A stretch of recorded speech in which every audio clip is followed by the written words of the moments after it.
तो जिस तरीके से कांग्रेस के विधायक सचिन बिरला भारतीय जनता पार्टी में शामिल हो चुके हैं और बात करने के लिए खास तौर पर हमारे साथ मौजूद हैं, क्या सोचकर आपको ये लगा कि कांग्रेस से बीजेपी में आना है, अभी ही आना है जब लोकसभा के उपचुनाव चल रहे हों? कांग्रेस की सरकार 1.5 साल रही, कई मर्तबा कोशिश की गई कि विकास के कार्य इस विधानसभा में करूं, लेकिन सरकार को जमते जमते वो सब काम नहीं हो पाए जी। और सरकार चली गई। उसके बाद भारतीय जनता पार्टी की सरकार आई, आज 1.5 साल उसको भी हो गया, 3 साल निकल गए।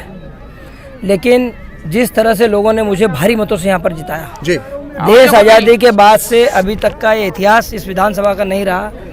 एक ऐतिहासिक मतों से 30,500 वोटों से मुझे जिताया। बड़ी उम्मीद लोगों ने लगा रखी थी और मैं समझता हूँ मैं अपने आप को माफ़ नहीं कर पा रहा था कि मैं इनके लिए कुछ कर नहीं पा रहा, जनता जनार्दन के लिए कुछ कर नहीं पा रहा जी।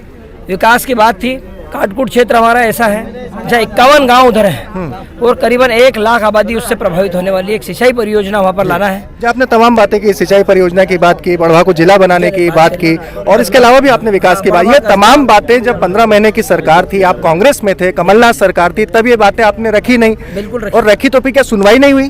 काम नहीं कर पाए, पैसे नहीं थे, फंड नहीं था, इसलिए काम नहीं कर पाए जी। लेकिन तब सुनवाई, मतलब ऐसा तो नहीं था कि आप जाते थे कमलनाथ जी के पास, क्योंकि इसके पहले जो बीजेपी में विधायक गए उनका ये इल्ज़ाम था, फोन बंद कीजिए, उनका ये इल्ज़ाम था कि हम जाते थे और कमलनाथ जी की हमारी सुनवाई नहीं होती थी। मैं समझता हूँ मैं कई मरतबा गया भी, कई मरतबा बार, और बड़ी योजनाएं थी, फंड नहीं था, वो काम नहीं हो पाया। उस वक्त आपको ऐसा लगा? अब बीजेपी ने क्या आश्वासन दिया है वो करेगी?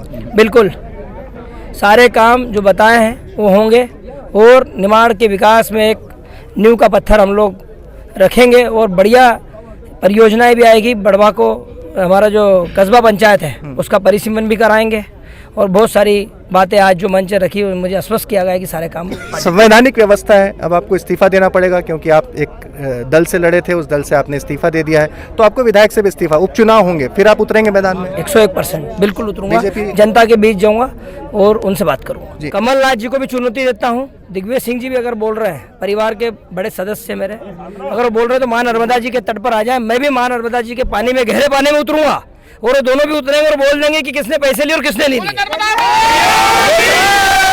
₹1 का सचिन बिरला दागदार नहीं। विकास को आगे बढ़ाने के लिए ही मैं पार्टी में गया हूँ। चलिए, बहुत बहुत धन्यवाद। सचिन बिरला हमारे साथ मौजूद थे जो कि कांग्रेस से बीजेपी में शामिल हुए हैं। तमाम खबरों के लिए जुड़े रहिए MP तक के साथ।